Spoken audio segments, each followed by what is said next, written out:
të cilin do të zgjerohemi dhe të bisedojmë rreth shtrejtimeve të çmimeve, sidomos shtrejtimin e çmimeve të biletave të transportit ndërurban.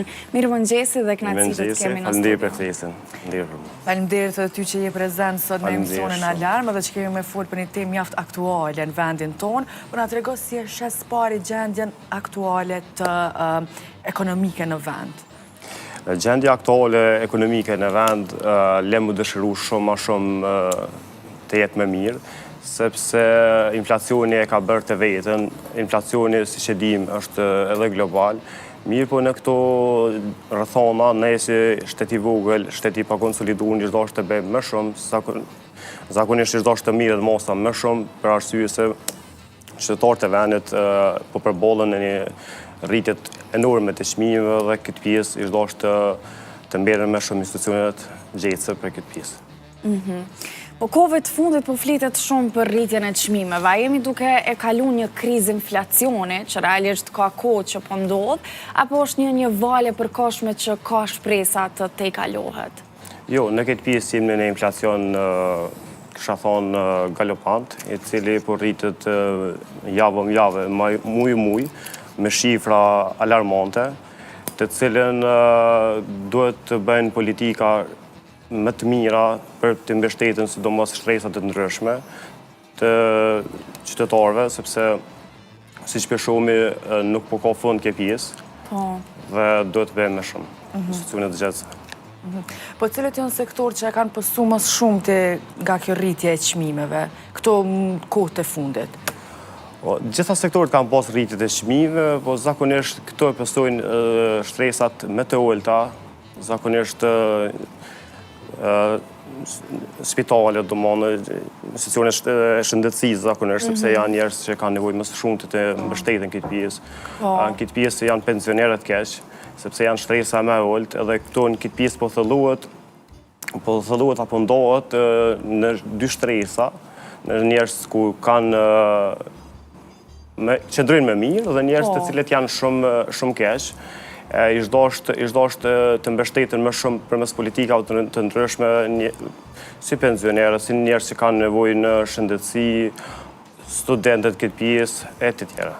Ka disa shtresa që po e shpreh nevojshme që të ndihmohen pak a shumë nga shteti në këtë krizë, apo jo? Patjetër që çdo është me i mbështet disa shtresa, sepse po thellohet kjo pjesë, dhe kjo ndikon direkt në ndikimin e përgjithshëm të jetës, në stilin e jetës.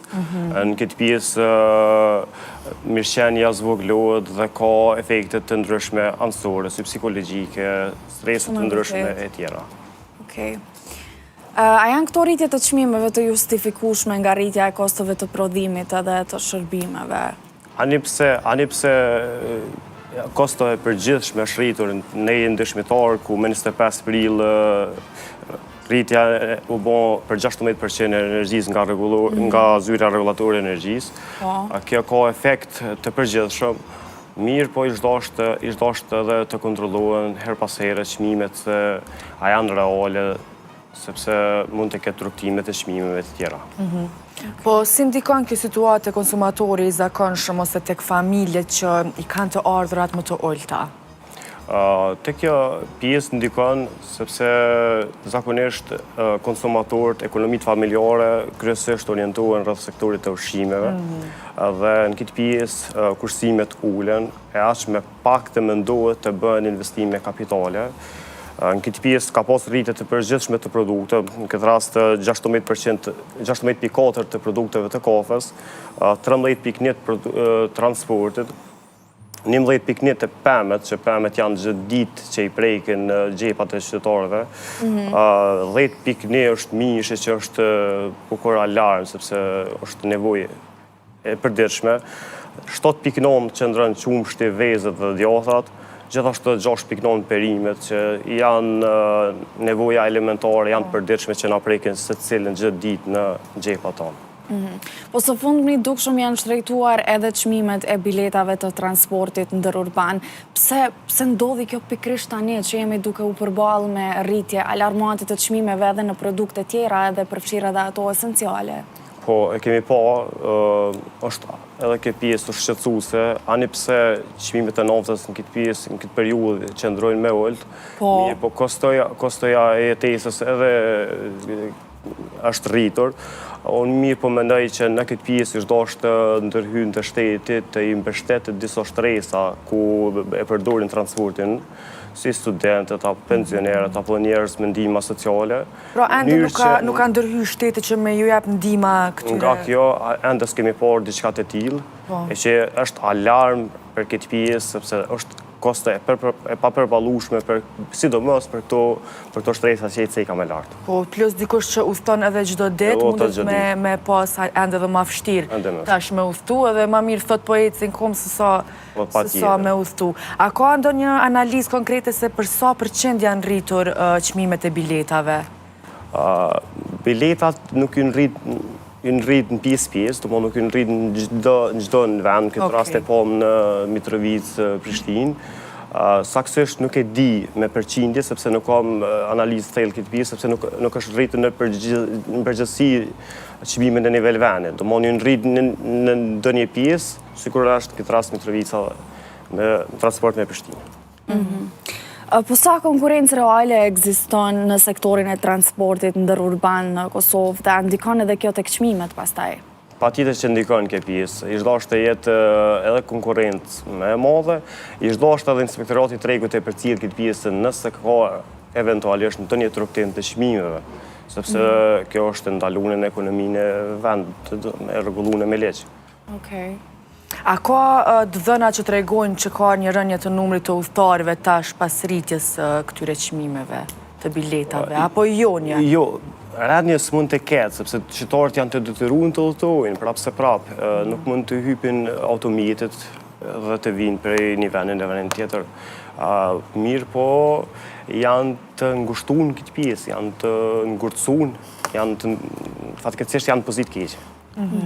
Okej, e cekë më herët që rënja e çmimit të naftës vetë se ka ndodhe, kemi pa që ka roa çmime edhe është liru pak, ndërsa transporti po rritet. Qysh justifikohet kjo? A duhet me marrë masa dikush që me ndalu kësë rritje të çmimeve, se është në dëm të qytetarëve? E cekë njëherë me lartë. Jem këtë periudhë, ani pse indeksi çmimeve të naftës bie dhe ngritet her pas here, në këtë periudhë ndoshta edhe nuk është dashur të hyjnë çmimet, për arsye sepse është çmimi mjaft i ulët i naftës, na jetë ndërshimtarë se sa qëndron. I përballueshëm. Është i përballueshëm. E në këtë pjesë ish dashur me ndërhyj shteti, nëse është çmimi real i biletave apo jo. Po në këto situata, çka mundet me ndihmu shteti ose institucionet shtetërore për me stabilizu pak këtë punën e çmimeve të rritura? Shteti ish dashur saktësisht të ndërhyjë përmes instancave të ndryshme. Në këtë rast ish dashur shumë të mbështesin prodhuesit vendor në mënyrë që të kthehet në feedback konsumatorëve në ulje të kostave. Ish dashur të subvencionohen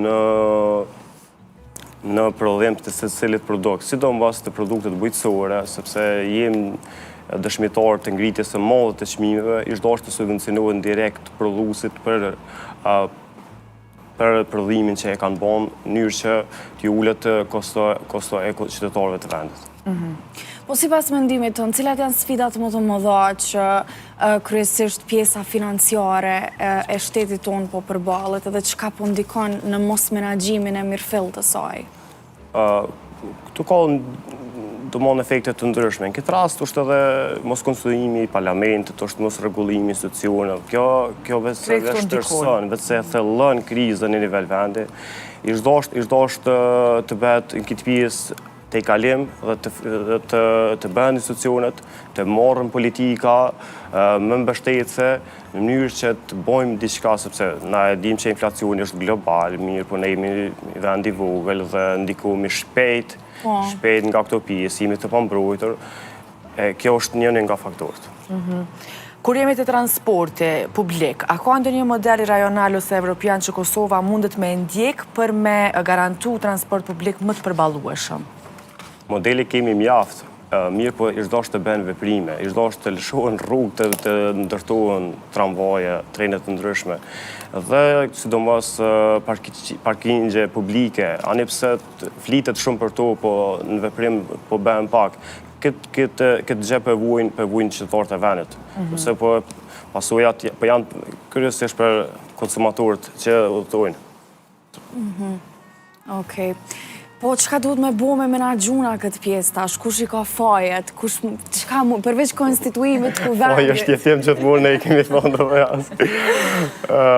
Dim që konstituimi ku vendit është njëra ndër gjërat kyqe, se po kuptohet kjo. Këtë pjesë dhe se cili qytetar dhe se cila ekonomi e vendet duhet të ruaj ekonominë e vete, të jull shpenzimet e luksit, atë sa mundet, dhe të orientoj shpenzimet ka nevojat elementare. Do me thonë të marri masa individuale, se cili. Pra shtetar duhet kështu mja bo. Qa duhet tjetër shtetarët me bo, bre, se marum me këto qënime?